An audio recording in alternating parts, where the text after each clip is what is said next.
इंद्रद्युम्न राजा थे, कहते हैं उन्होंने इतनी तपस्या की, सतयुग में उनकी तपस्या प्रारंभ हो गई थी और सतयुग में ही उन्होंने ठाकुर जी का मंदिर निर्माण करा दिया था। ये इंद्रद्युम्न राजा कौन है? श्री अंगद जी महाराज, वही इंद्रद्युम्न राजा के रूप में पधारे, ऐसा भाव करते हैं। या जो विश्ववसु हैं उनको अंगद जी का रूप माना जाता है, दोनों भाव आते हैं।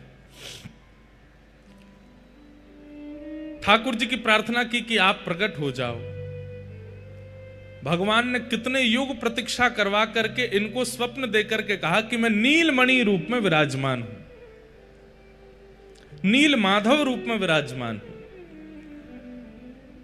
लेकिन यह नहीं बताया कि कहां विराजमान हूं। अब तो इंद्रद्युम्न राजा इतने व्याकुल हो गए, कहां है नील माधव, कहां है नील माधव, उन्हें खोजो। ये तो ऐसा हो गया कि अत्यंत प्यासा व्यक्ति पानी मांग रहा था, पानी कहां है, पानी कहां है, आपने कह दिया पानी जो है वो बलिया पंडा में है। अब ढूंढते रहो बलिया पंडा कहां है। आप बैठे दिल्ली, बंबई, कलकत्ता में और वहां हम कह रहे हैं बलिया पंडा में। अब ढूंढ, आजकल तो गूगल बता देता है बलिया पंडा कहां पर, तब तो नहीं था।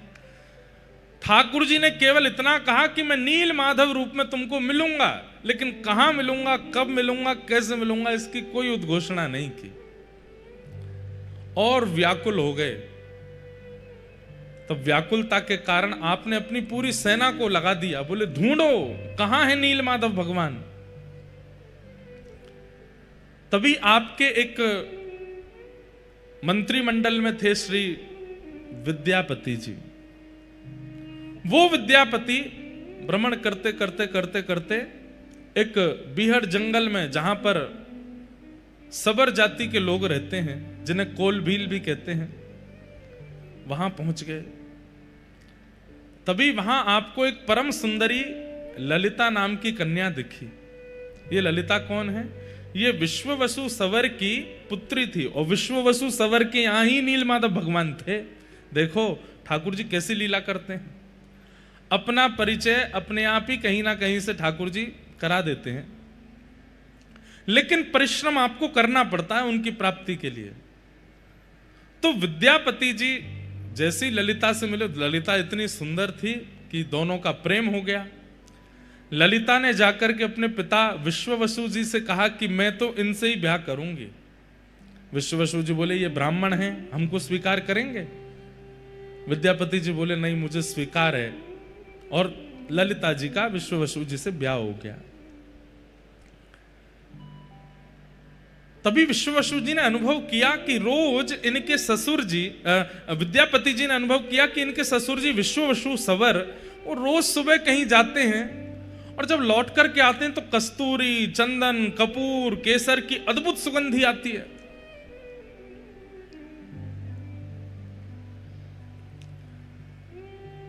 खोज तो चल रही थी नीलमाधव भगवान की। तो विद्यापति जी ने ललिता जी से पूछा कि आपके पिताजी सुबह सुबह कहां चले जाते हैं भोर में, और इतनी सुगंधी आती है उनमें से, कहां जाते हैं वो? तो उन्होंने बताया कि वो अपने ठाकुर की सेवा करने जाते हैं। क्या ठाकुर हैं? बोले नील माधव। हाँ, बोलो गंगा मैया की जय। तो विद्यापति, इनका विवाह किनसे हुआ? ललिता जी के साथ। तो ललिता जी किसकी पुत्री हैं? विश्ववसु सवर की। और विश्ववसु के यहां पर नील माधव भगवान की सेवा होती है गुप्त रूप से। एक बात हम आपसे निवेदन करना चाहते हैं, आप लोग माने तो। हमसे तो यह बात हो नहीं पाई, लेकिन अगर आपसे हो जाए तो करके देख लीजिएगा। अपने सेवा के ठाकुर जी को अति गुप्त कर लीजिए। ना उनका फोटो खींचना है, ना किसी को दर्शन कराने हैं। और जो कक्ष है, जिस कक्ष में ठाकुर जी विराजते हैं, उस कक्ष में कम से कम 1 वर्ष तक प्रयास कीजिए कि कोई नहीं जावे, केवल आप जाओ अपने ठाकुर जी के पास। आप सेवा करो, आप ही भोग पधराओ, आप ही श्रृंगार करो, और जो भी सामग्री लेकर के आते हैं ठाकुर जी के लिए, खिलौने लेके आओ, ठाकुर जी के लिए सखी स्वरूप लाओ, बंगले लेकर के आओ, जो भी लाओ, सब बाहर लेकर के आइए, छुपा के लाइए सबको, क्योंकि घर वालों को भी नहीं पता चले क्या आया है। और 1 वर्ष तक अपने ठाकुर जी की आप सेवा बिल्कुल गुप्त रूप से कीजिए, गोपनीय रूप से कीजिए, ना उनकी फोटो कहीं डालिए, ना किसी को दिखाइए। घर के सदस्यों से भी कह दीजिए ये बाहर चित्र लगा हुआ है, इसी में ही दर्शन कर लो, भीतर नहीं आना है। हो सकता है कलेश भी हो जाए कई घरों में, लेकिन कोई बात नहीं, ठाकुर जी अगर प्रकट हो जाए तो कलेश सह लेना। हम आपको आचार्यों की परंपरा की अनुकूलता से ये बात बता रहे हैं, किसी को मत आने दीजिएगा। 1 साल बाद आप अनुभव करेंगे, 1 साल तो बहुत लंबा होता है, कुछ ही दिनों में आप अनुभव करने लगेंगे कि ठाकुर जी को आप जिस अवस्था में छोड़ के गए, ठाकुर जी उस विपरीत अवस्था में आपको मिलेंगे, आपके संग सेवा, आपके संग लीला करेंगे। क्यों? उसके पीछे कारण है। नित्य ठाकुर जी आपसे मिलते हैं, आप ठाकुर जी से मिलते हो, उससे क्या होगा? ठाकुर जी को यह विश्वास हो गया कि भाई ये प्रचार में नहीं है, ये केवल मेरो है, ये बाहर जाके किसी को बताता भी नहीं है, बाहर से अंदर आके किसी से कुछ कहता भी नहीं है। तो बहुत कठिन है ये सेवा, लेकिन करके देख लो। हम तो अपने लाल जी, हमारे बेचारे लाल जी तो सबके है गए, अब तो ये संभव नहीं, पर कभी ना कभी तो अवसर मिलेगा, हम करेंगे।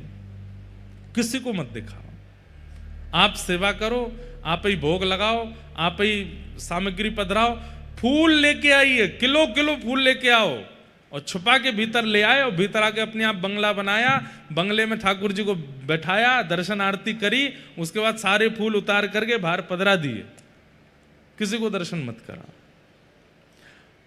श्रीनाथ जी में 56 भोग लगता है, नाथ द्वार में आप 56 भोग की सेवा कर लीजिए, यजमान बन जाइए, आपको भी 56 भोग पवाते हुए ठाकुर जी का दर्शन नहीं होगा।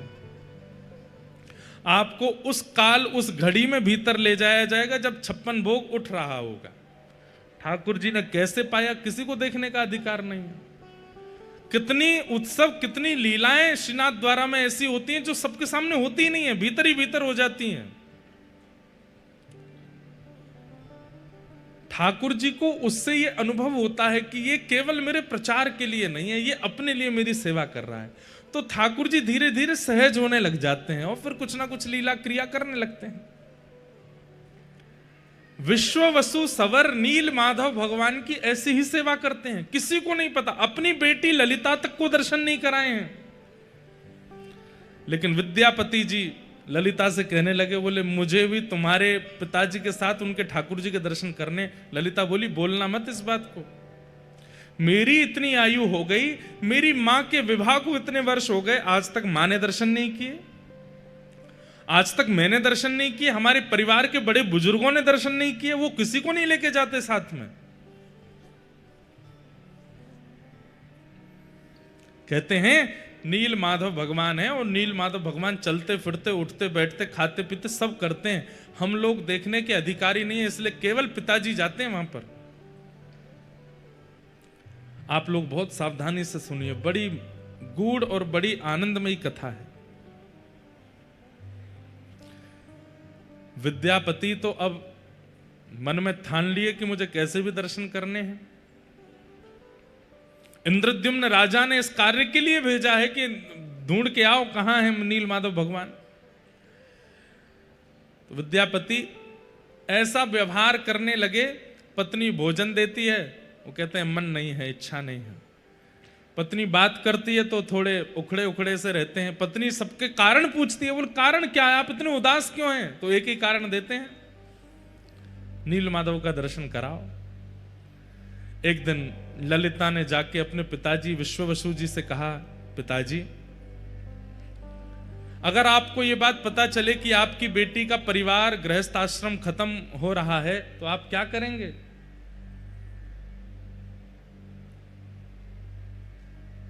तो आप बोले कि पुत्री के गृहस्थाश्रम को व्यवस्थित करने के लिए जो करना पड़े करेंगे। तो बोले मेरा गृहस्थाश्रम अगर नील माधव भगवान के दर्शन करा करके संभलता हो तो आप क्या करोगे? मना कर दिया, बोले बिल्कुल नहीं, नील माधव भगवान के दर्शन नहीं होंगे, केवल नाम स्मरण कर लो, केवल चिंतन कर लो, दर्शन नहीं कराऊंगा मैं। चरणों में गिर गए ललिता, बोले मुझे दर्शन नहीं करने हैं, हम तो बचपन से सुनते आए कि हम उनके दर्शन नहीं कर सकते, पर मेरे जो पतिदेव हैं ये हमारे परिवार के सदस्य अभी बने, इनको कैसे समझाएं हम? ये मुझसे बात नहीं करते, भोजन नहीं पाते, कुछ भी नहीं करते, आप कृपा कीजिए ना पिताजी, इनको दर्शन करा दीजिए। अनेक दिनों तक तो विश्ववसु मना करते रहे, लेकिन एक दिन पुत्री पर बहुत दया आ गई और नील माधव भगवान को कृपा करनी है, इसलिए उनके मन में भावना आ गई। बोले चलो ठीक है, तो दर्शन कराते हैं, लेकिन आंख पे पट्टी बांध के ले जाऊंगा ताकि रास्ता ना देख ले, नहीं तो रोज रोज पहुंच जाएंगे। विद्यापति बोले आप तो बस दर्शन करा दो। वो ठहरे विद्यापति, उनका नाम ही विद्यापति है। कहीं कहते हैं धान, कहीं कहते हैं सरसों की पोटली अपने कमर पर बांध ली और उसमें छेद कर दिया, और सुबह जब निकले हैं विश्ववसु ने आंखों पर पट्टी बांध दी है, लेकर के जा रहे हैं नील माधव भगवान का दर्शन कराने के लिए। सरसों गिरती जा रही है, आप जैसे ही ऊपर पहुंचे जाकर के पट्टी खोली, महाराज आहा, नील माधव भगवान का दिव्य स्वरूप दर्शन करके आनंदित हो गए। बोले चलो हो गए दर्शन, अब वापस चलो। वापस लौट करके पुनः पट्टी बांध करके लेकर के आए। कुछ दिन प्रतीक्षा करते रहे विद्यापति, बोले अभी पौधे उग जाएंगे, उसके बाद तो रास्ता तो मिल ही जाएगा। लेकिन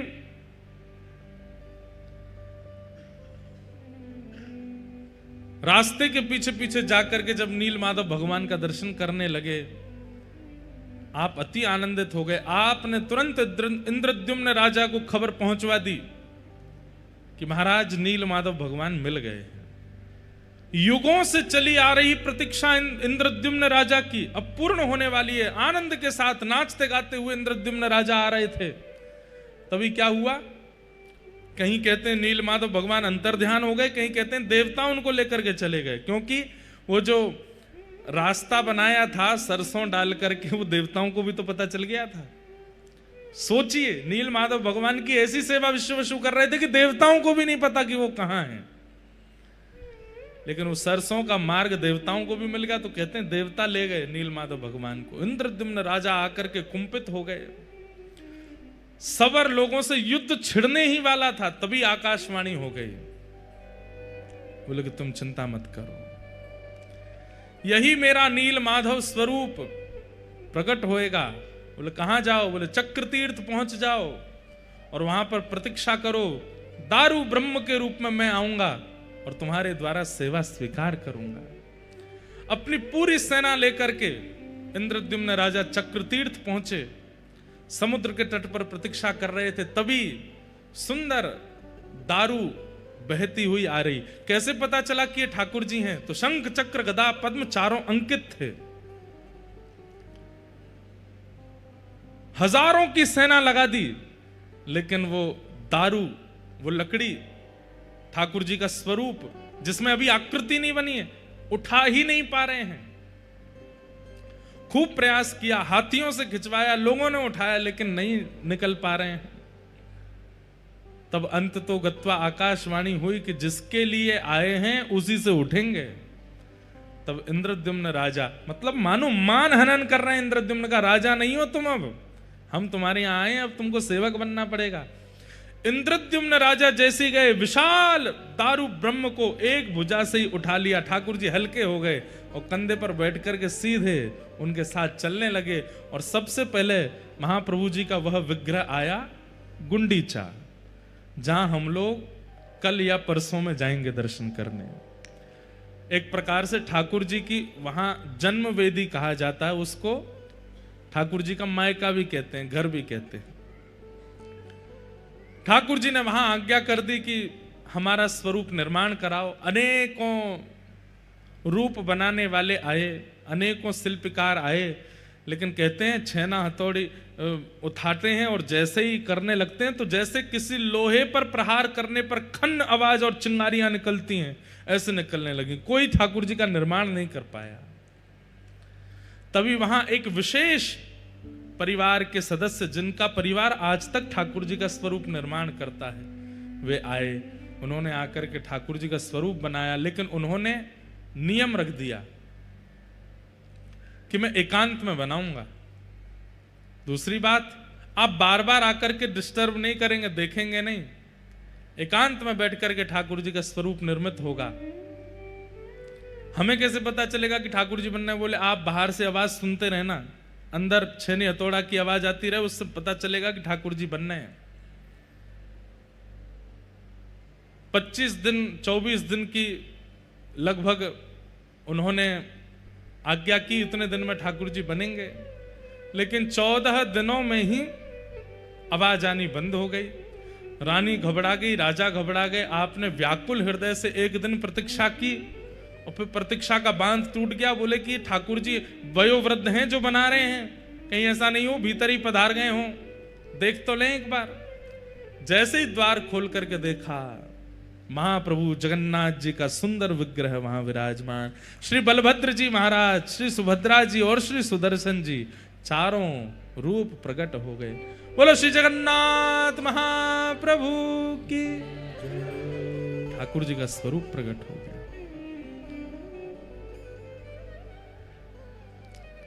लेकिन इंद्रद्युम्न राजा घबरा गए, हाय राम, ये मैंने क्या किया? अभी पूर्ण तिथि पूरी हुई नहीं, उससे पहले ठाकुर जी का मंदिर खोल दिया, तो अधूरे ठाकुर जी रह गए। कैसे नेत्र हैं, कैसा मुख है, हाथ भी नहीं बने हैं, उदर भी नहीं बना है, ठाकुर जी तो अधूरे रह गए। तभी ठाकुर जी ने आकाशवाणी करते हुए कहा, नहीं इंद्रद्युम्न राजा, ये परिपूर्ण स्वरूप है। बाकी के स्वरूप मानव दर्शन के लिए हैं, इसलिए उनमें हस्त कमल, चरण कमल, नासिका, कान सबका दर्शन होता है, परंतु ये तो श्री राधा भाव, विरही भाव विगलित स्वरूप है। ब्रजवासियों के विरह में, द्वारिका में मेरा श्री अंग पिघल गया था। वही स्वरूप मैंने नारद जी को आज्ञा करके कहा था कि मैं कलयुग में प्रदान करूंगा सब जनमानस को दर्शन कराने के लिए। वही ब्रजवासियों के विरह में मेरा प्रेम विगलित स्वरूप ही यहां जगन्नाथ बन करके आया है। इसलिए तुम इनको अधूरा मत समझो, ये मेरा परिपूर्ण श्री राधा भाव परिपूर्ण स्वरूप है मेरा, इन्हें स्वीकार कर। आहा, अब सतयुग में बना हुआ मंदिर, उसमें ठाकुर जी को विराजमान करना था। रथ का निर्माण हुआ और जैसे ही रथ पर आरूढ़ होकर के महाप्रभु जगन्नाथ जी वापस श्री मंदिर की ओर आने लगे, कहते हैं गुंडीचा महारानी रथ के आगे लेट गए। जिस प्रकार श्री ठाकुर जी वृंदावन से मथुरा गए थे तो गोपियों की स्थिति हुई, वैसी गुंडीचा महारानी की हो गई कि आप मेरा घर छोड़ के क्यों जा रहे हैं नाथ? आप यहां से क्यों वापस जा रहे हैं? राजा के समझाने पर भी गुंडीचा नहीं मानी, अनेक विद्वानों के द्वारा समझाने पर भी गुंडीचा नहीं मानी। तो कहते हैं महाप्रभु जगन्नाथ जी सचल हो गए और रथ से उतर करके नीचे आए और आकर के गुंडीचा को हृदय से लगाया और कहा, मां आप चिंतित क्यों होती हो? बोले मैं कैसे रहूंगी, आप मेरा घर छोड़ के जा रहे हैं। तो महाप्रभु जगन्नाथ जी बोले, मां विश्व कल्याण के लिए, जगत कल्याण के लिए मेरा श्री मंदिर में जाना आवश्यक है। मैं घर पर बैठ करके जगत कल्याण नहीं कर पाऊंगा, मुझे मंदिर में जाना पड़ेगा। वहीं आकर के सब, अब यहां तो घर है, आज की बात होती तो गुंडीचा में भी दर्शन करते लोग, लेकिन उस समय में लोग कहीं ना कहीं विचार तो करते गुंडीचा तो घर है, राजा का निवास है, यहां पर कौन जाए कौन नहीं जाए, कहीं इस कारण से लोग दर्शन करने नहीं आए तो। और पूरी व्यवस्था और पूरे नियम से वो मंदिर बना है, सतयुग युग का बना हुआ मंदिर है, उसमें मुझे विराजना है मां। पर मैं वचन देता हूं, हर साल स्नान पूर्णिमा के 15 दिन बाद मैं स्वयं रथ पर आरूढ़ होकर के आपके घर आऊंगा और फिर यहीं रह करके अपनी मां के द्वारा प्रदत्त किए गए लालन पालन भोग सामग्री सबको स्वीकार करूंगा।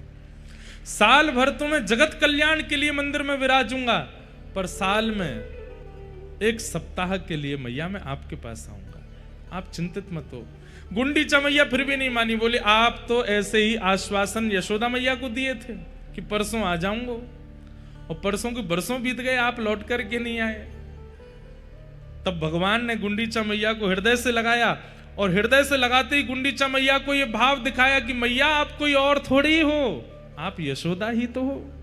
यशोदा ही तो गुंडीचा के रूप में आई हैं। ये नंद बाबा ही श्री नील इंद्रद्युम्न राजा के रूप में आए हैं। मैंने जो वचन दिया था कि मैं आऊंगा वो मैं जगन्नाथ भेष में पूरा करूंगा। आप यहीं विराजो। ये गुंडीचा वृंदावन है और श्री मंदिर द्वारिका है, और मैं द्वारिका से निश्चित यहां आऊंगा और आकर के आपको सुख प्रदान, अपना वचन निभाऊंगा। ठाकुर जी वर्षों पूर्व दिए गए द्वापर के वचन को निभाते हैं रथ यात्रा करके। ठाकुर जी ने कहा था कि मैं आऊंगा ब्रजमंडल, और ठाकुर जी जाते हैं। इंद्रद्युम्न राजा और गुंडीचा मैया दोनों चरणों में बैठ गए। भगवान बोले वरदान मांगिए, क्या चाहिए? इंद्रद्युम्न राजा ने वरदान मांगा कि हमारा वंश आगे ना बढ़े। क्या मांगा? हमारा वंश आगे ना बढ़े, ऐसी कृपा करो। और ठीक उसी समय गुंडीचा मैया ने क्या मांगा? हमें एक संतान हो जाए, एक पुत्र हो जाए। नीलाद्रीनाथ श्री जगन्नाथ भगवान हंसने लगे, बोले कि ये क्या कह रहे हैं आप दोनों? इंद्रद्युम्न राजा ने पत्नी की ओर देखा, बोले क्या मांग रही हो तुम ठाकुर जी से? बोले मैं तो संतान मांग रही हूं। आप क्या मांग रहे हो? बोले मैं तो कह रहा हूं कि संतान ही नहीं हो। अब पति पत्नी दोनों विपरीत अवस्था मांगेंगे। ठाकुर जी बोले कैसे पूरी होगी? इंद्रद्युम्न राजा कह रहे हैं संतान नहीं चाहिए, और गुंडीचा मैया कह रही है संतान चाहिए। दोनों में वहीं पर ही महाराज द्वंद्व सा होने लगा। संतान चाहिए, वो बोले संतान नहीं चाहिए, संतान चाहिए, संतान नहीं चाहिए। ठाकुर जी बोले बस बस बस रुको, हम तुम्हारा समाधान करते हैं। इंद्रद्युम्न राजा को संतान नहीं चाहिए, आपकी पत्नी गुंडीचा को संतान चाहिए। अब ये तो एक ही क्रिया से पूर्ण हो सकता है। बोले क्या? मैं ही आपकी संतान बन जाता हूं। आज के बाद आप पूरे विश्व में कह दीजिएगा कि कितने बालक हैं? बोले 3 बालक हैं, 2 लाला 1 लाली। लाला कौन है? बोले बलभद्र और श्री जगन्नाथ हमारे लाला हैं, और श्री सुभद्रा जी हमारी लाली हैं। बंधुओं, आज भी महाप्रभु जगन्नाथ संभवतः आगामी चतुर्दशी को, कब है चतुर्दशी? आज है कि कल है? कल है संभवतः चतुर्दशी को। आज भी महाप्रभु जगन्नाथ जी इंद्रद्युम्न राजा का श्राद्ध करते हैं, क्योंकि वे मेरे पिता हैं। ब्राह्मण भोज कराते हैं। आज भी महाप्रभु जी अपने पिताजी का स्मरण करके अपने पिता भाव की पूर्ति करते हैं। हाँ? मार्गशीर्ष में श्राद्ध करते हैं तृतीया को। हाँ? 3 दिन तक श्राद्ध करते हैं अपने पिताजी का स्मरण करके। महाप्रभु जगन्नाथ जी आज भी इंद्रद्युम्न राजा का स्मरण करते हैं, ब्राह्मण भोज कराते हैं, दक्षिणा वितरण करते हैं, अपने पुत्र धर्म का निर्वहन करते हैं। परमात्मा होते हुए पुत्र धर्म का निर्वहन करते हैं, और हम जीवात्मा होते हुए भी पुत्र धर्म का निर्वहन नहीं करते। ठाकुर जी का ऐसा भाव। अब ये तो है एक भाव रथ यात्रा का, पर दूसरा भाव प्रकट करते हैं श्री चैतन्य महाप्रभु। श्रीमन चैतन्य महाप्रभु जब जगन्नाथपुरी पधारे, आपने यहां के उस समय के राजा से कहा कि आप हमको एक सेवा प्रदान कर दो। बोले क्या? महाप्रभु जगन्नाथ जी गुंडीचा जाएंगे, तो उससे पहले गुंडीचा मार्जन होगा, गुंडीचा को स्वच्छ किया जाएगा। गुंडीचा को बढ़िया कलशों में जल भर भर के धोया जाता है, बुहारा जाता है, सुंदर झाड़ू लगाते हैं, पोंछते हैं, सुंदर बनाते हैं। ठाकुर जी आ रहे हैं। राजा ने कहा कि प्रभु आप तो हमारे पूजनीय हैं, हमारे वंदनीय हैं, ये सेवा तो सेवक लोग कर लेंगे ना, आपको करने की क्या आवश्यकता है? चैतन्य महाप्रभु बोले कि ये सामान्य झाड़ू पोंछा की सेवा नहीं है। जगन्नाथ महाप्रभु की रथ यात्रा, कोई गुंडीचा देवी के दर्शन के लिए जाते हैं, वहां मां को कृपा करने के लिए जाते हैं, ये भावना तो एक है, पर मूल भावना तो ये है ठाकुर जी द्वारिका से वृंदावन जा रहे हैं। राजा ने कहा ठाकुर जी तो द्वारिका से वृंदावन कभी नहीं गए, द्वारिका आने के बाद ठाकुर जी का वृंदावन गमन तो हुआ नहीं। तब श्री चैतन्य महाप्रभु कथा सुनाते हैं, बोले कि एक बार गए। कब गए हैं? कुरुक्षेत्र में सूर्य ग्रहण हुआ था, और सूर्य ग्रहण के काल में सब द्वारिकावासी कुरुक्षेत्र पहुंचे हैं, और यहां से सब ब्रजवासी भी कुरुक्षेत्र पहुंचे हैं। ना तो ब्रजवासियों को पता है कि वहां द्वारिकाधीश और द्वारिकावासी आ रहे हैं, ना द्वारिकाधीश और द्वारिकावासियों को पता है कि यहां ब्रजवासी आ रहे हैं। केवल द्वारिकावासी और ब्रजवासी गए नहीं, पूरे भारतवर्ष के लोग वहां इकट्ठे हुए थे सूर्य ग्रहण पर यज्ञ करने के लिए। लेकिन जैसे ही सूर्य ग्रहण काल में वहां सब एकत्रित हुए, तब धीरे धीरे खबर उड़ने लगी, और उड़ते उड़ते ठाकुर जी तक पहुंची कि ब्रजवासी यहां आए हुए हैं। ब्रजवासियों का नाम सुनते ही, यहां आए हुए हैं सुनते ही, ठाकुर जी इतनी तत्परता से पूरी व्यवस्था में लगे थे। सूर्य ग्रहण में ऐसे यज्ञ होगा, ऐसे हवन होगा, ऐसे वेद पूजन होगा, पाठ होगा। लेकिन जैसे ही सुना कि ब्रजवासी आए, ठाकुर जी तो बल दाऊ दादा से बोल, दाऊ दादा आप ही संभालो, अब मैं संभाल नहीं पाऊंगा। चिंतित हो गए ठाकुर जी।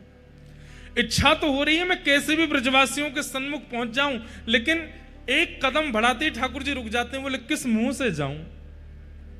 मैया पूछेगी लाला इतने दिनान बाद आयो है तो का जवाब दूंगो? नंद बाबा मुंह को गोद में उठावे को आएंगे तो मैं किस मुंह से उनकी गोद में जाऊंगो? मधुमंगल श्रीदामा तन सुखा मन सुखा धन सुखा, ये सबरे सखा, ये मोते कहेंगे लाला तेने बढ़िया सखा बनो हमारो, इतने साल है कि मिलो नहीं, मैं कहा उत्तर दूंगो? तो ठाकुर जी हर एक घड़ी बाद सोचते हैं कि अब मैं जाऊं ब्रजवासियों से मिल के आऊं, लेकिन फिर रुक जाते हैं, मैं कहा कहूंगा? सूर्य ग्रहण का समय आया, सुंदर स्वर्ण के सिंहासन पर ठाकुर जी को विराजमान किया गया। भारतवर्ष के कोने कोने से विप्रदेव आए हैं, कोई तुलसी अर्चन कर रहे हैं, कोई सहस्त्र कमल अर्चन कर रहे हैं, कोई पुष्प अर्चन कर रहे हैं, कोई रत्न अर्चन कर रहे हैं। सब ठाकुर जी के चरणों में कहीं से तुलसी चढ़ाई जा रही है, कहीं से पुष्प चढ़ाए जा रहे हैं। पर ठाकुर जी उस समय केवल नेत्र बंद करके ये बार बार विचार कर रहे हैं कि मैं परमात्मा हूं, मुझे कृपा करनी है। लेकिन बार बार ठाकुर जी भूल जाते हैं कि मैं परमात्मा हूं, फिर सोचते हैं मैं तो लाला हूं। यहां ब्रजवासी बाहर डोल रहे होंगे, यशोदा मैया नंद बाबा यहीं कहीं आसपास ही होंगी। जोर से सुगंधी भीतर लेते हैं कि वायु में कहीं नंद बाबा की हृदय की, यशोदा मैया की हृदय की सुगंधी मुंह को आ जाए। यहां नंद बाबा को पतो चली कि द्वारिकाधीश आए हैं, हमारो लाला आयो। नंद बाबा ने धीमे से जाकर के ये खबर यशोदा मैया को सुनाई। बोली अरी मेहर एक बात बताऊं? बोले कहा, हमारो लाला कन्हैया वो कुरुक्षेत्र में है। ये सुनते ही यशोदा मैया तो उठ खड़ी हुई, नेत्रों से कम दिखाई देता है। कहा सुनी मैंने, लाला कुरुक्षेत्र आयो है? बोले हाँ मेहर, लाला कुरुक्षेत्र में। भाव विह्वल हो गई, हाथ पकड़ लिए नंद बाबा के। बोले मुझे एक बार दिखाए दो, मुझे एक बार मिलाए दो। अब यहां नंद बाबा संकोच कर रहे हैं। यशोदा 100 से भी अधिक वर्ष हो गए हैं लाला को गए भय, और मैं और मेरे तेरे हृदय को भाव तो है ही कि लाला से मिलना है, पर वास्तविकता तो अब सबसे छुपी नहीं है कि लाला मूल रूप में बेटा तो देवकी वसुदेव को है ना। और अब तो वो द्वारिका को राजा बन गयो है, सब वाकू राजा महाराजा कह करके पुकारे हैं।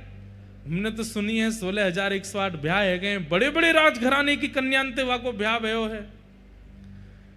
हम भोरे भारे से ब्रजवासी जामेंगे, हमको देख करके कहीं लाला को संकोच है गए हो तो कैसे जाएंगे? यशोदा मैया बोली यही संकोच को चिंतन करते करते जीवन निकल जाएगो। अरे मेरी एक इच्छा पूरी कर दो बस, अब पता ना कब प्राण चले जाएं। एक बार लाला को, एक बार मेरे कन्हैया को मुंह को दिखाए दो। मैं देखना चाहूं लाला के नैन नक्श अबहु वैसे ही हैं, हाथ पांव वैसे ही हैं कि कछु परिवर्तन आ गयो है? एक बार तो दिखाए दो। और श्री नंद यशोदा अति वृद्ध हैं, दोनों धीमे धीमे हाथ पकड़ करके जा रहे हैं, पूछते जा रहे हैं, भैया ये द्वारिकावासी, इनको शिविर कहां है? ये कथा श्री चैतन्य महाप्रभु सुना रहे हैं यहां के राजा को, और बता रहे हैं कि मूल रूप से रथ यात्रा क्यों होती है।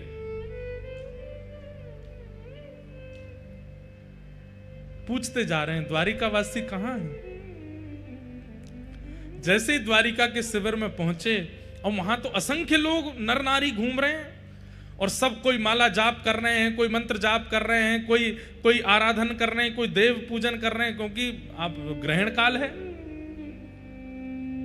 नंद बाबा जाके बोले, भैया हमारो कन्हैया कौन से कमरा में है, हमारो कन्हैया कौन से शिविर में है, हमारो कन्हैया कहां बैठो है? द्वारिका के लोग बोले, कौन कन्हैया? अरे हमारो गोपाल। बोले, कौन गोपाल? अरे हमारो लाला। बोले, कौन लाला?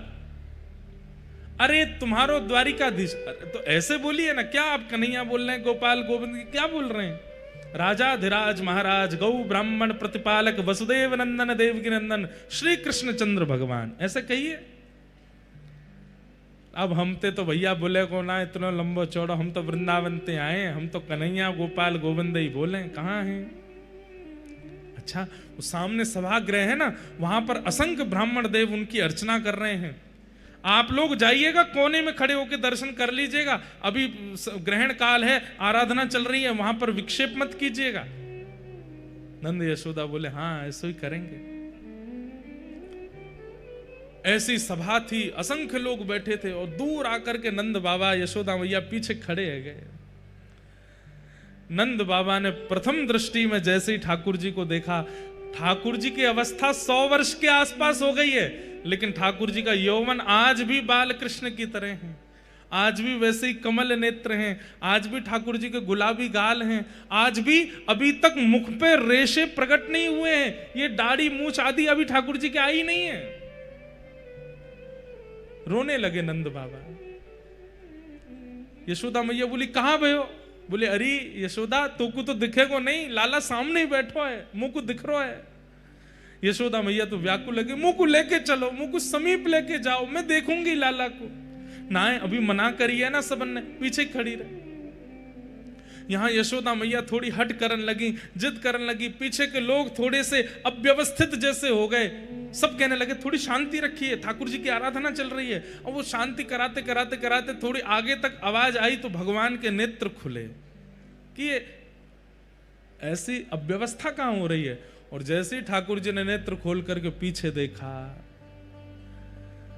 80 बरस के थे नंद बाबा जब लाला भये, आज कितनी अवस्था है ठाकुर जी की।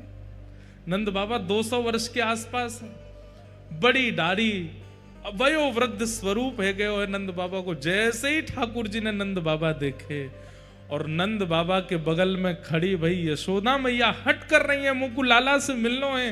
ये दृश्य जैसे ही ठाकुर जी ने देखा, आराधना तो सब भूल गए। वहां पर जितने ब्राह्मण खड़े, हाथ में रत्न की आराधना, कोई तुलसी की आराधना, कोई कमल की आराधना, वेद मंत्र बोल रहे हैं, साक्षात वेद प्रकट होकर के ठाकुर जी की आराधना कर रहे हैं। ठाकुर जी तो सब भूल भाल गए, तुरंत कूदे हैं अपने सिंहासन से और दौड़ करके गए और जाकर के मैया मैया मैया कहते हुए ठाकुर जी गए और जाकर के श्री यशोदा मैया की गोद में अंग में अंक से लगाया नहीं है। जैसे एक छोटा बालक दौड़ करके बहुत दिन बाद परदेश से आए हुए पिता की गोद में उछल करके लपक जाता है, गोद में चढ़ जाता है, ऐसे ही ठाकुर जी यशोदा मैया की गोद में चढ़ गए ऊपर। अपने दोनों पैरन से मैया की कमर पकड़ ली, हाथन से मैया को अंग पकड़ लियो और रुदन करने लगे, मैया की गोद में चढ़ गए।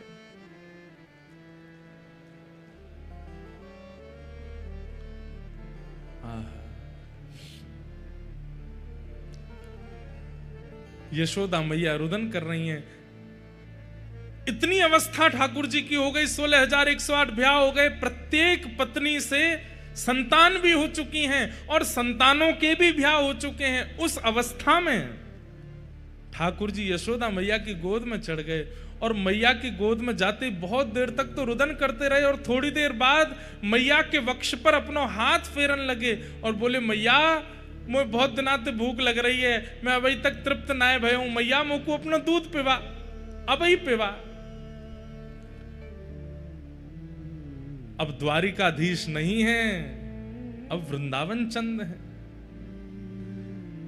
छोटे से लाला को जैसे गोद में मैया लेती है, ऐसे ही ठाकुर जी को लेकर के बीच आंगन में बैठ गई। चारों तरफ द्वारिकावासी देख रहे हैं, नंद बाबा खड़े हैं बगल में, और श्री यशोदा मैया लाला को अपने पयोधर का पान करा रही हैं। 200 वर्ष की वयोवृद्धा यशोदा मैया ने जैसे ही अपना पयोधर ठाकुर जी के मुख में दिया, अपने आप दुग्ध प्रकट होने लगा और ठाकुर जी दूध पान कर रहे हैं। रुक्मणी जी घुटनों पर बैठे बैठे रुदन कर रही हैं। सत्यभामा, जामवती, जितनी सब भगवान की पटरानियां हैं, इस दृश्य को देखकर के कोई आश्चर्यचकित हो रही है, ये क्या देख रहे हैं हम। सबके कान में खबर पड़ी कि यशोदा मैया है। जैसे ही पता चला यशोदा मैया, सब द्वारिकाधीश, द्वारिका के लोग अपने अपने स्थान पर ही दंडवत प्रणाम करने लगे। यशोदा मैया की जय हो। यही है यशोदा मैया।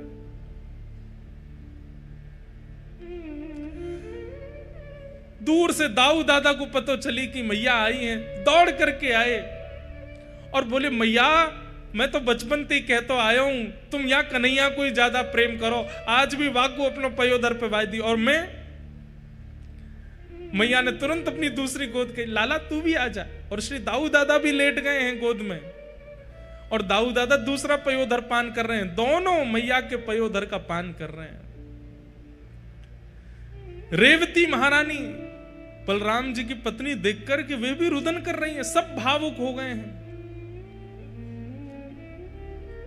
यशोदा मैया के नेत्रों से प्रेमाश्रु झर रहे हैं। लाला के एक एक अंग को टटोल रही हैं। लाला का सिर कैसे है, केश कैसे हैं, कान कैसे, मस्तिष्क कैसे, नासिका कैसी, आंख कैसी, सब कुछ आज तक वैसा ही है जैसे वृंदावन में थे ठाकुर जी। कोई परिवर्तन नहीं हुआ।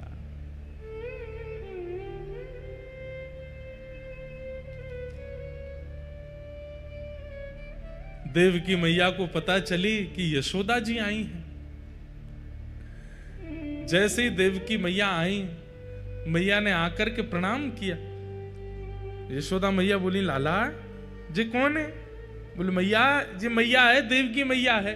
देवकी मैया नाम सुनते ही यशोदा मैया उल्टा प्रणाम करने लगी, चरण पकड़ने लगी। और चरण पकड़ने तो देवकी मैया संभाल रही, मैया जी कहा कर रही हो आप? अरे यशोदा, आज तक तुम्हारी चर्चा ही सुनी है, आज भी लाला, भले ही लाला मेरो है, पर पूरी द्वारिका में चर्चा यूं ही होवे, यशोदा नंदन लाला है। आज भी जन्माष्टमी के दिन सब यशोदा के लाल भजो, यशोदा के लाल भजो कहकर के ही गावे। आज पहली बार मिली हो, आपको हृदय से लगाऊं। यशोदा मैया बोली, मैं आपके हृदय से लगवे योग्य नहीं हूं, आपके चरणन की अधिकारी नहीं हूं। क्यों? ऐसा क्यों कह रही हो? बोली, या यशोदा के प्राण तो कब के निकर गए होते, या यशोदा के प्राण पखेरु तो कब के वैकुंठ पहुंच गए होते। अगर देवकी ने कन्हैया को जन्म देकर के वृंदावन नहीं पहुंचो होतो तो यशोदा को अस्तित्व नहीं होतो। आपने कृपा करके लाला को जन्म दियो, और जय लाला वृंदावन आयो, हमारो जीवन बन के, हमारो सार बन के, हमारो सर्वस्व बन करके आयो, हमें सर्वस्व प्रदान करवे के काज में आपके चरणन को प्रणाम करूं। और हंसी में यशोदा मैया कहने लगी, मैया तो आप ही हो, मैं तो लाला की धाई मां हूं। जैसे मैया की अनुपस्थिति में बालक की सेवा करे, मैं तो वो हूं। ये सुनकर के देवकी मैया रुदन करने लगी। यशोदा जी से बोली, मां ऐसे मत कहो, आप पूरे द्वारिकावासी से पूछ लो, लाला आपसे कितनो स्नेह करे। नंद बाबा की गोद में चढ़ गए ठाकुर जी। ठाकुर जी मानो जैसे बिल्कुल बाल अवस्था में आ गए हों। अब बिल्कुल द्वारिकाधीश जैसी लीला नहीं करने। द्वारिका के लोगों ने कभी ठाकुर जी को ऐसे देखा ही नहीं, कभी यशोदा की गोद में, कभी नंद बाबा की गोद में, और यहां दाऊ दादा जिनसे सब डरते हैं। जगन्नाथपुरी में भी श्री दाऊ दादा से ही डरते हैं सब, महाप्रभु जी से कोई नहीं डरता। वो दाऊ दादा भी आज इतने बालवत अपनी क्रिया कर रहे हैं।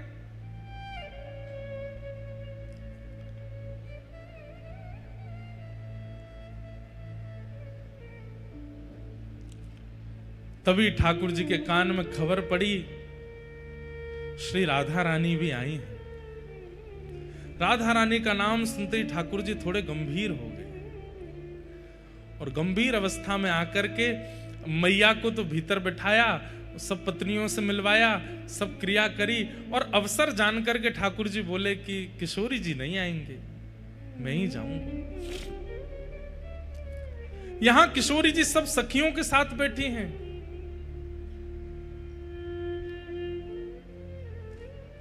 तभी बैठी बैठी किशोरी जी अचानक कहती हैं, ललिता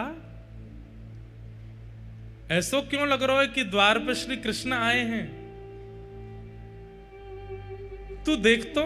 ललिता जी बोली, कृष्ण नहीं आए हैं, हमें अभी अभी पता चली है कि उनकी तो आराधना चल रही है, बड़े बड़े विप्रदेव आकर के उनकी अर्चना कर रहे हैं, वो बड़े व्यस्त हैं, वो कहां से आ जाएंगे यहां पे। किशोरी जी बोली, नहीं ललिता, तू एक बार जाकर के देखना, मुझको ऐसा लग रहा द्वार पर श्री कृष्ण खड़े हैं। विशाखा जी बोली, आपको क्यों ऐसा अनुभव हो रहा है।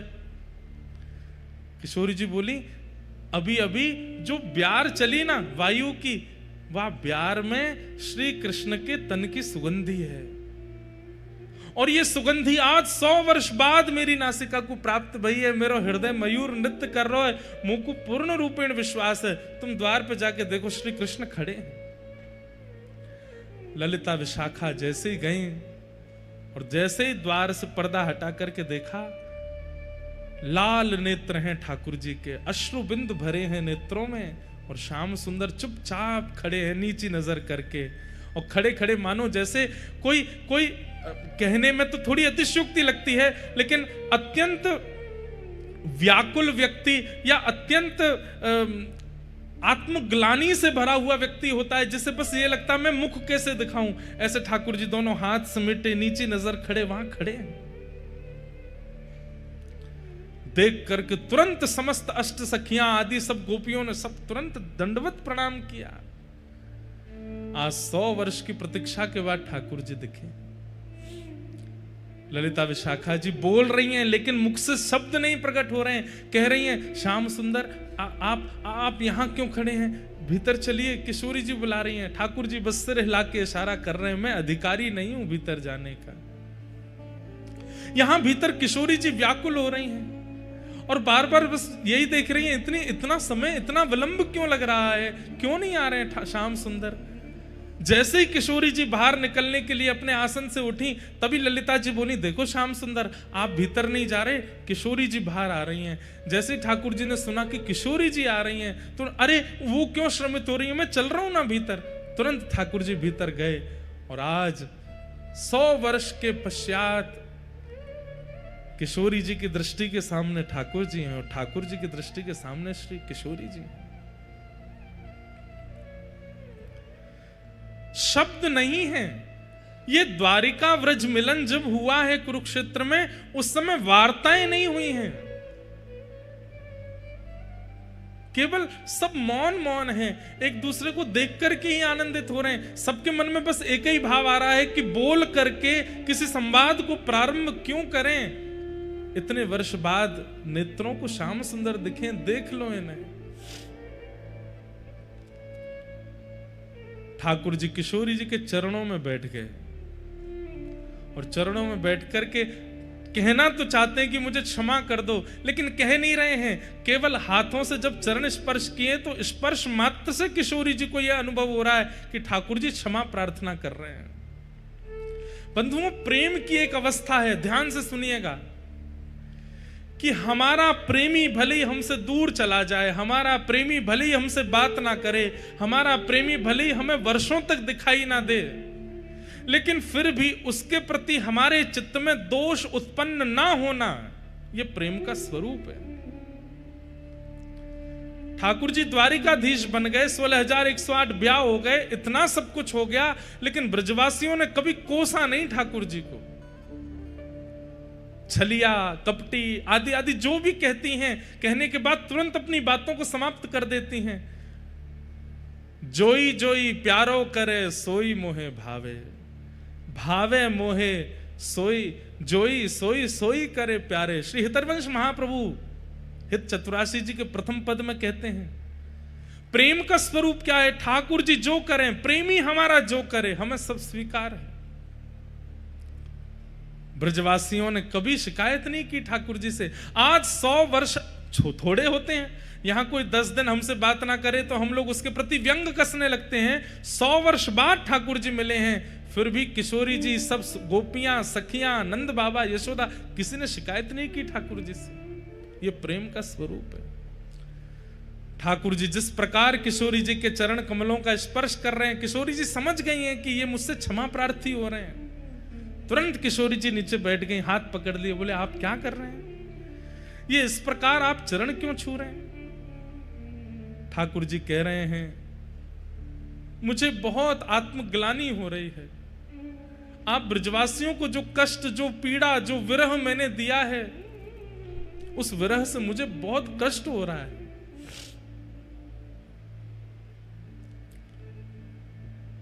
किशोरी जी ने हस्त कमल पकड़े, बोले नहीं, आपने हमें कोई विरह नहीं दिया। आप ही तो कहते हैं कि विरह में प्रकट किए गए अश्रुबिंद वो चित्त का मार्जन करते हैं, चित्त की शुद्धि होती है। अरे किसी के 1 दिन की शुद्धि, किसी के 10 दिन की शुद्धि। हम ब्रजवासी कितने सौभाग्यशाली हैं, हमारे तो 100 वर्ष की शुद्धि कर दी है आपने। और ये 100 वर्ष की शुद्धि हमारी नहीं है श्याम सुंदर, हमारे आने वाली पीढ़ी व्रज में जितने भी लोग जन्म लेंगे युगों युगों तक, चाहे वो कोई क्रम करें, नियम करें, अनुष्ठान करें, चाहे ना करें, वो फिर भी शुद्ध ही रहेंगे, क्योंकि उनके बट का भी रुदन हम ब्रजवासियों ने कर लिया है। वे परम पवित्र रहने वाले हैं। इसलिए ब्रजवासी सर्व पूज्य है। बड़े बड़े मठाधीश भी प्रणाम करते हैं ब्रजवासियों को। क्यों? ब्रजवासियों के बटके अश्रुबिंद ब्रजवासियों ने उस समय में बहा दिए, पवित्र हो गया है सबका चित्त। और जो आत्मग्लानि के कारण ठाकुर जी बहुत असहज हो रहे थे, किशोरी जी ने तुरंत हस्तकमल पकड़ा और सब गोपियों से कहा, अरे 100 वर्ष है गए, श्रृंगार पेटी खुली नहीं है, आज श्रृंगार पेटी खोलो। और 100 वर्ष बाद आज पहली बार श्रृंगार पेटिका खुली है। ललिता जी चंदन घिस रही हैं, विशाखा जी आदि सब सखियां सुंदर सुंदर रत्न लेकर के आ रही हैं, सुंदर सुंदर पुष्प के आभूषण लेकर के आ रही हैं। और श्री किशोरी जी श्याम सुंदर को वृंदावन चंद के रूप में श्रृंगार कर रही हैं। अभी तक तो द्वारिकाधीश बनते हैं, लेकिन आज वृंदावनाधीश बन रहे हैं। किशोरी जी श्रृंगार कर रहे हैं। हो तो दासी नित्य तिहारी, हो तो दासी नित्य तिहारी। बहुत सुंदर पद है। और बंधु आपको जान के आश्चर्य होगा, महाप्रभु जगन्नाथ जी आज भी इस पद को सुनते हैं। षोडश गीत श्री हनुमान प्रसाद पोद्दार जी के द्वारा लिखे गए ये 16 पद, जिसमें एक पद ठाकुर जी गाते हैं किशोरी जी के लिए, दूसरा पद किशोरी जी गाती हैं ठाकुर जी के लिए। उसमें ये पद मुझे अति प्रिय है और महाप्रभु जगन्नाथ जी को भी बहुत प्रिय है। किशोरी जी गा रही हैं ठाकुर जी को सहज करने के लिए। हो तो दासी नित्य तिहारी, हो तो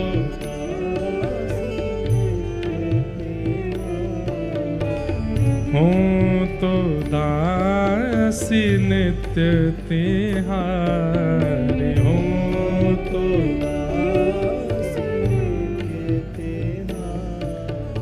हो तो दासी नित्य तिहारी, हो तो दासी नित्य तिहारी।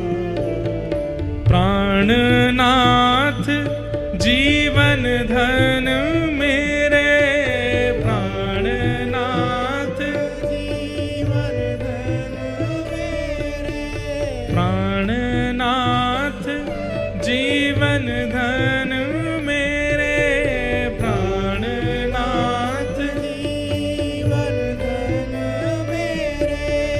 हो तुम पे मैं बलिहारी,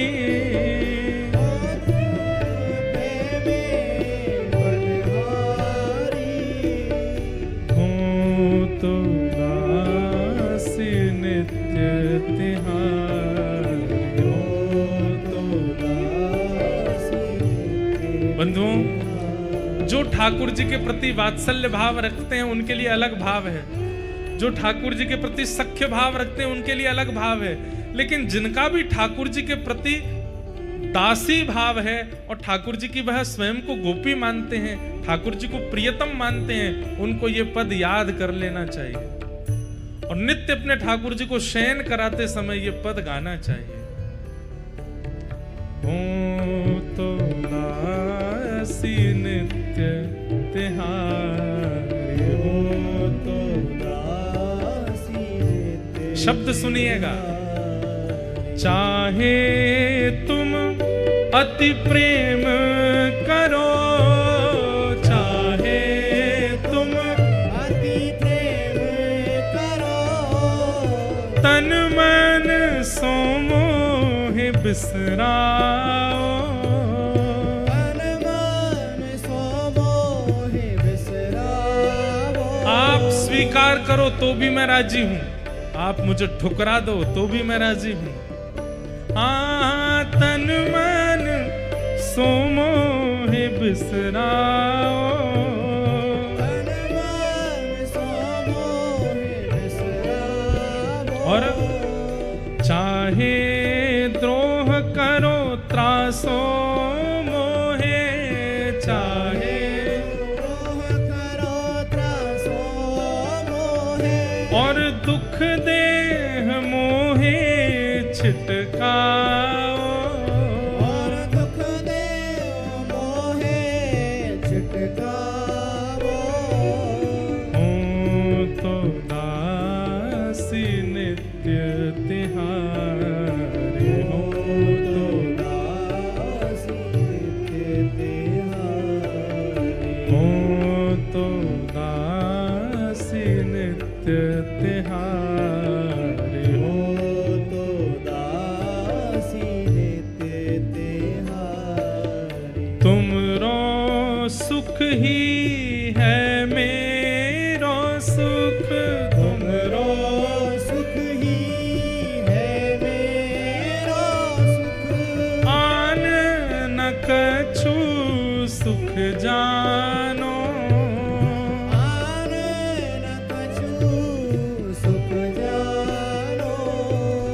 जो तुम सुखी हो मेरे दुख में, जो तुम सुखी हो मेरे दुख में, अनुपम सुख हो मानो, अनुपम सुख हो मानो। हो तो दासी नित्य तिहारी, हो तो दासी नित्य तिहारी, हो तो दासी नित्य तिहारी, हो तो दासी नित्य। और दास का भाव क्या है? मैं अपने सुख के लिए कुछ नहीं करता, आपको सुख मिले उस क्रिया से मैं सुख भोगता हूं। सुख भोगूं तुमरे सुख कारण, सुख भोगूं तुमरे सुख कारण, सुख भोगूं। सुख भोगूं मतलब मैं सोऊंगा भी केवल इसलिए ताकि सुबह उठ करके आपकी सेवा में मुझे आलस ना आवे। मैं पाऊंगा भी इसलिए ताकि मेरे शरीर में वह शक्ति आवे कि मैं आपके दर्शन कर सकूं। मैं अपने लिए कुछ सुख नहीं भोगूंगा। कहते हैं कि जगन्नाथपुरी के गंभीरा में जब चैतन्य महाप्रभु सोते नहीं थे, पाते नहीं थे, तब राय रामानंद आदि जो सेवा में रहते थे वे जाकर के महाप्रभु जी के चरणों में प्रणाम करते कि महाप्रभु जी कुछ पा लीजिए। तो महाप्रभु जी मना करते, मुझे सुख नहीं है। तब महाप्रभु जी के संग में सेवक जन जो थे वे आचार्य चरण कभी कभी झूठ बोल देते और वे कहते, आपको जगन्नाथ जी से मिलना है ना, आप चाहते हैं ना कि श्याम सुंदर आपसे मिलने के लिए आए, तो अति सहज अति सरल चेतन महाप्रभु बन जाते और कहते, हाँ मैं तो चाहूं कि वो मुझसे मिले। बोले वो तभी मिलेंगे, कल मुझे मिले थे, मुझसे मिलके कह रहे थे मैं कृष्ण चैतन्य से मिलूंगा। सुनते ही महाप्रभु जी आनंदित हो जाते। ठाकुर जी ने तुमसे कहा वो मुझसे मिलेंगे, कहाँ मिलेंगे, कब मिलेंगे? लेकिन उन्होंने तो कहा है वो तब मिलेंगे जब आप प्रसाद पाओगे। चैतन्य महाप्रभु तुरंत कहने लगते, जल्दी लेकर के आओ, जल्दी भात परोसो, जल्दी दालमा दो, जल्दी मुझे पवाओ। वो प्रसाद पाते, खूब प्रेम से पाते, और पाने के बाद तुरंत पकड़ लेते। अब बताओ ना, मैंने प्रसाद पा लिया, कब मिलेंगे?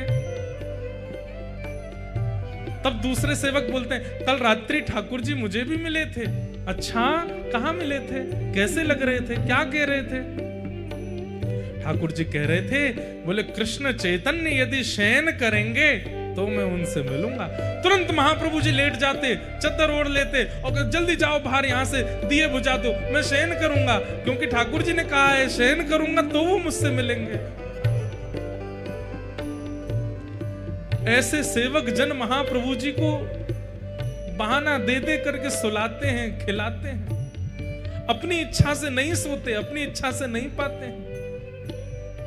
प्रेम मार्ग बहुत कठिन है बंधुओं, या तो इस मार्ग में आइएगा नहीं, और आइएगा तो आपसे बड़ा सौभाग्यशाली कोई नहीं।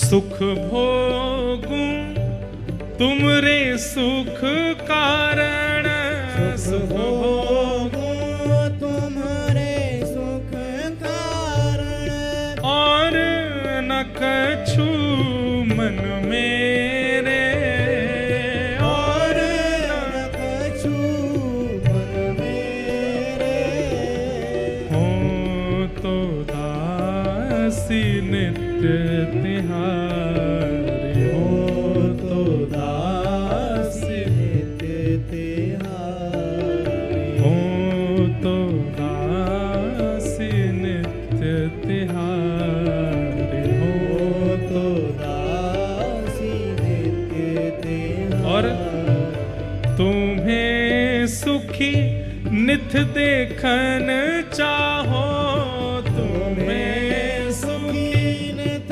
देखन चाहो, तुम्हें सुखी नित देखन चाहो, तुम्हें सुखी नित देखन चाहो, निस दिन सांझ सवेरे, निस दिन सांझ सवेरे, तुम्हें सुखी देखन हित,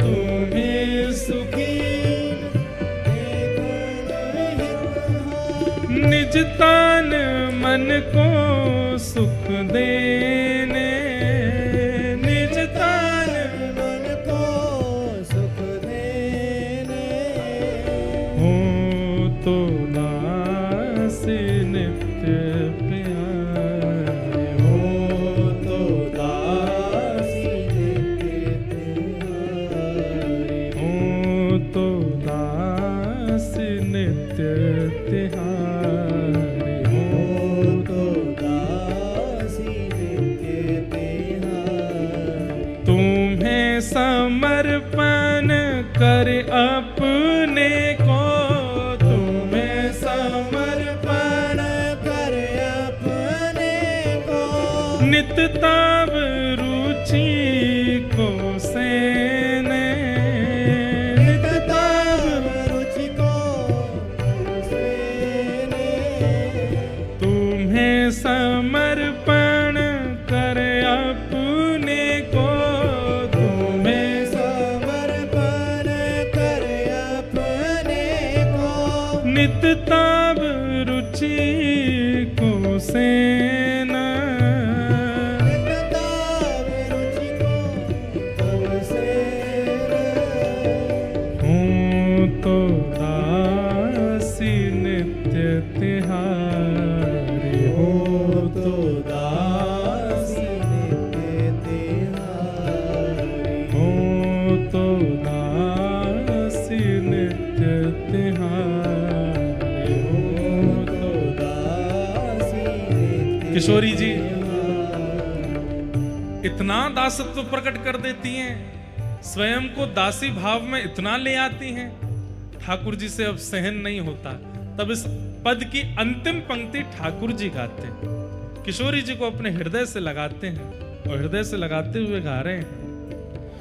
तुम मोहे प्राणेश्वरी हृदयेश्वरी, तुम मोहे प्राणेश्वरी हृदयेश्वरी, तुम मोहे प्राणेश्वरी हृदयेश्वरी, तुम मोहे प्राणेश्वरी हृदयेश्वरी, कांता कहीं सुच पावो, कांता कहीं सच पावो। एक यहाँ पर ठाकुर जी क्या कह रहे हैं, आप मेरी प्राणेश्वरी हो, आप मेरी हृदयेश्वरी हो, ये सब बातें मत कहो। अरे मैं तो ऐसा हूं। बोले कैसा? कोई अगर आपको मेरी कांता कहता है और मुझे आपका कांत कहता है तो मुझे तो मीठी मीठी शर्म आती है और बहुत अच्छा लगता है। ठाकुर जी कह रहे हैं जब मैं आपका कांत हूं ये कोई कह देता है और मैं सुन लेता हूं, मुझे बहुत सुख मिलता है। आप मेरी कांता हो ये मैं सुन लेता हूं तो ये सुनकर के मुझे बहुत सुख मिलता है। इसलिए हमने कहा कि ठाकुर जी के सामने जाके कहे करो बोल वृषभानु के जमाई की। ठाकुर जी बड़े खुश है जाएं, ठाकुर जी इतने आनंद में आ जाएं, बोले किसी रूप में मैं आपका कांत हूं और आप मेरी कांता हो।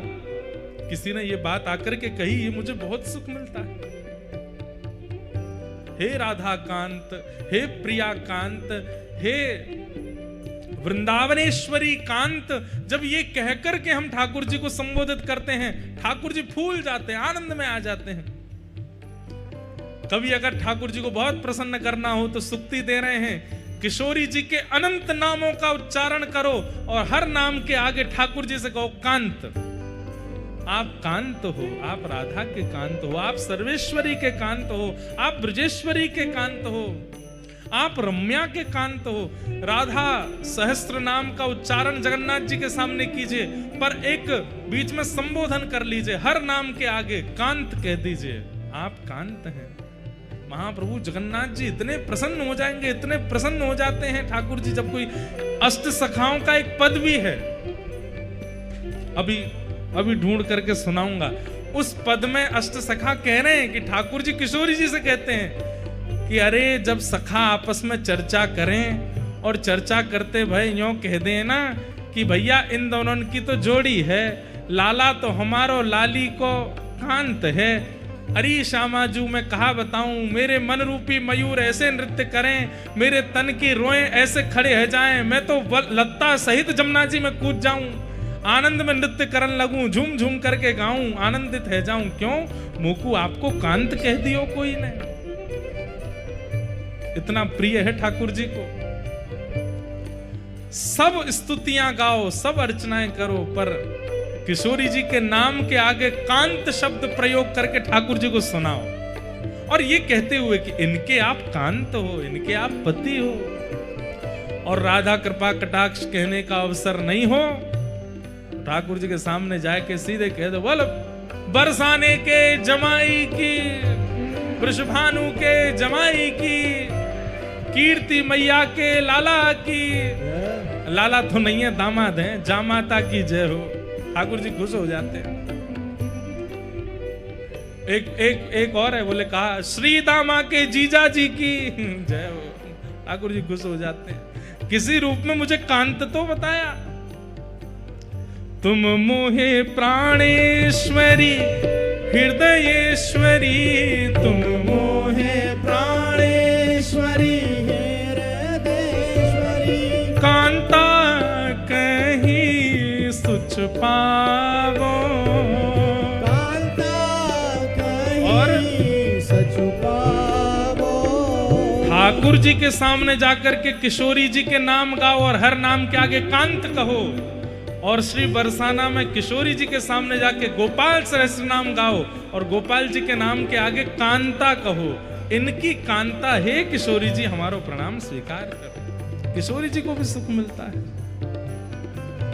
हो तो दासी नित्य तिहारी, हो तो दासी नित्य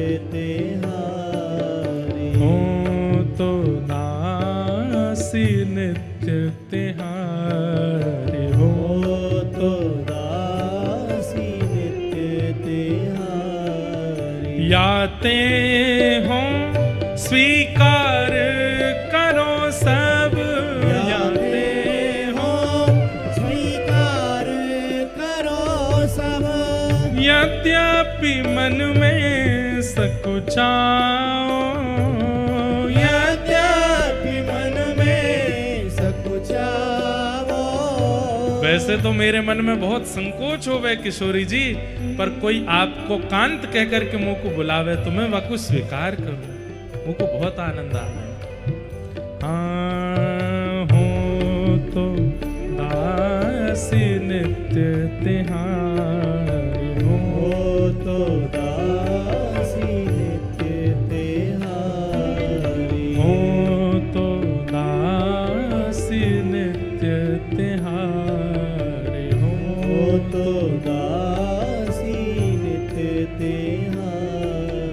हो तो दासी नित्य तिहारी हो तो दासी नित्य तिहारी। अपने संपूर्ण कथा समय काल में हमने आज ये तीसरी बार पद गाया होगा, इससे पहले 2 बार और गाया है। और हमारी एक बात है कि हमको जो बहुत प्रिय लगता है वो सबसे कम बोलते हैं, सबसे कम गाते हैं कथा में। जो बहुत प्रिय होता है वो सबसे कम उसका प्रयोग करते हैं कथा में। किशोरी जी और ठाकुर जी का कुरुक्षेत्र में रास विहार हुआ। ठाकुर जी ने 100 वर्ष बाद रास किया। पूरे ब्रजवासियों के पास खबर फैल गई कि द्वारिकाधीश कन्हैया हमारो आए गयो है। सब ब्रजवासी इकट्ठे है गए और सबने आए करके लाला पकड़ लिए। वो लाला तू परसों की कह के गए, बरसों बीत गए, लौट के नहीं आए हो वृंदावन।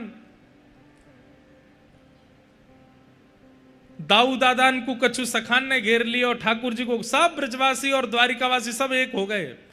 और द्वारिकावासी भी ठाकुर जी के चरणों में प्रणाम करके निवेदन करने लगे, हे ठाकुर जी, इन ब्रजवासियों का इतना प्रेम, इतना स्नेह है, वचन निभा दीजिए ना। द्वारिका से तो वृंदावन फिर भी दूर है, कुरुक्षेत्र के तो पास ही है। ठाकुर जी ने आज्ञा दी, ठीक है हम ब्रज चलेंगे। और तब सब ब्रजवासियों ने आनंद में भर के महाराज सुंदर सुंदर रथों का निर्माण किया। उसमें सुंदर चक्के लगाए गए, ऊपर से कपड़ा लगाए गए, कोई लोहा का प्रयोग नहीं, केवल लकड़ी से ठाकुर जी का रथ तैयार किया।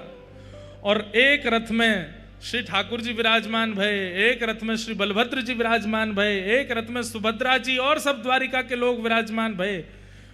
जैसे हमारे सब पंडा पुजारी लोग रथ में कितने चढ़ जाते हैं, कोई गिनती नहीं उनकी। कई बार तो गिनती करने पर आता है 500-500 पंडा पुजारी चढ़े एक ही रथ के ऊपर।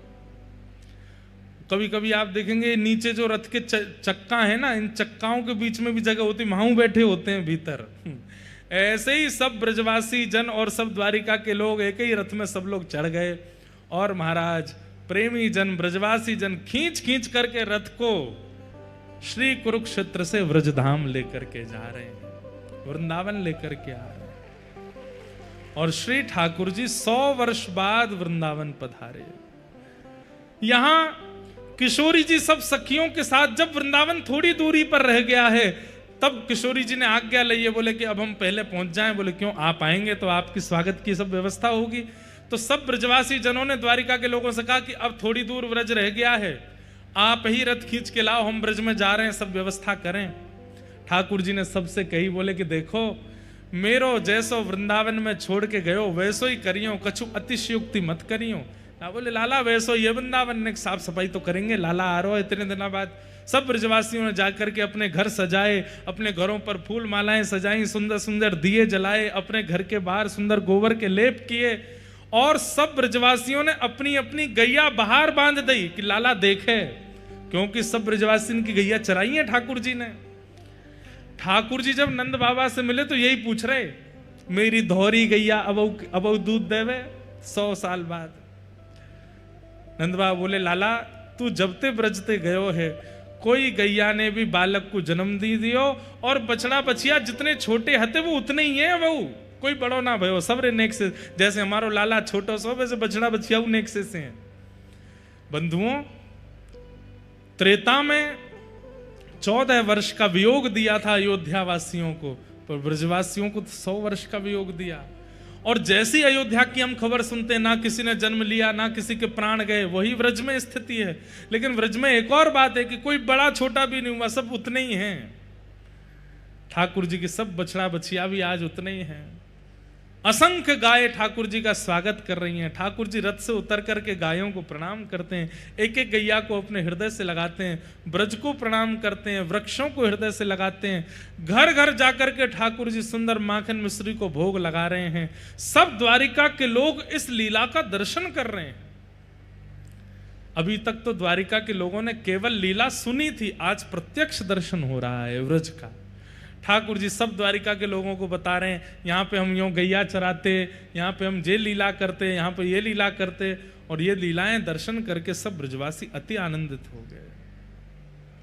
सब ब्रजवासी लाला को कंधा पे उठा करके नृत्य करने लगे। कन्हैया ले चल पल्ली पार, जहां विराजे राधा रानी, जहां विराजे श्यामा प्यार, अलबेली सरकार, संवरिया ले चल परले। बंधुओं, इसी भावना से रथ यात्रा होती है ठाकुर जी की। ये चैतन्य महाप्रभु ने राजा को बताया, भैया वो गुंडीचा मार्जन साफ सफाई के लिए तुम सेवकों को मत भेजो, वो तो हमको करना चाहिए। क्यों? बोले क्योंकि हमारे ठाकुर जी वृंदावन आ रहे हैं, हमारे ठाकुर जी वृंदावन वापस आ रहे हैं। ये वही लीला का यहां पर दर्शन होता है। ये रथ में विराजमान होकर ठाकुर जी वृंदावन जाते हैं। आप लोगों को रथ यात्रा में आकर के ठाकुर जी के रथ के आगे नाचना चाहिए, भुजा उठा करके आनंदित होना चाहिए, और एक दिन पूर्व आकर के गुंडीचा में जाके चाहे जहां एक कोना भी मिल जाए अपने हाथ से मार्जन करना चाहिए, इसी भाव से कि हम ब्रजवासी हमारे श्याम सुंदर आ रहे हैं। इस बार तो हमने उल्टा रथ का दर्शन किया था, पर ठाकुर जी कृपा करेंगे, एक बार ठाकुर जी जब रथ में विराजमान होके आते हैं, हम सब भी यहाँ पे ऐसी योजना बनी यही कथा हो जाए, और सबरे श्रोताओं के साथ जाएंगे गुंडीचा में, जाके झाड़ू लगाएंगे, पूरे गुंडीचा को धोएंगे। हम तो ब्रजवासी, हमारा तो अधिकार है, लाला आवेगो। बढ़िया कलशों में जल भर भर के जाएंगे, गुंडीचा को साफ करेंगे, स्वच्छ करेंगे, और श्री रथ के आगे खूब उछल उछल के नाचेंगे, इसी भाव से कि हम ब्रजवासी, हमारो लाला आ रहा हो वापस।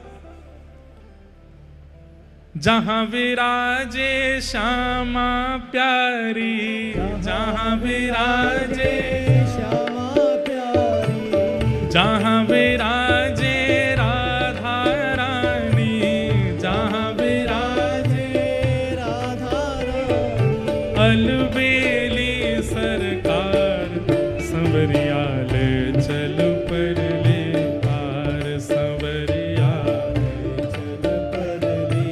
परली पार। ये जब श्री मंदिर में दर्शन करने जाएंगे और फिर श्री मंदिर से गुंडीचा जाओ, कल या परसों में जाएंगे, तो गुंडीचा क्या है? वृंदावन है, जहां विराजे राधा रानी। रथ यात्रा में ब्रजवासियों को यही गाना चाहिए, लाला ले चल पल्ली पार। कहां? बोले जहां विराजे राधा रानी, जिस वृंदावन में हमारी श्यामा जी विराज रही है वहां चले। संवरिया ले चल परली पार, संवरिया ले चल पल्ली पार, जहां विराजे श्यामा प्यारी,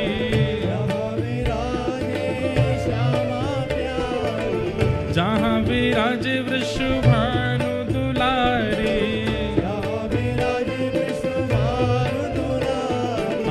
अलबेली सरकार, संवरिया ले चल परले पार, संवरिया ले चल परले, ओ संवरिया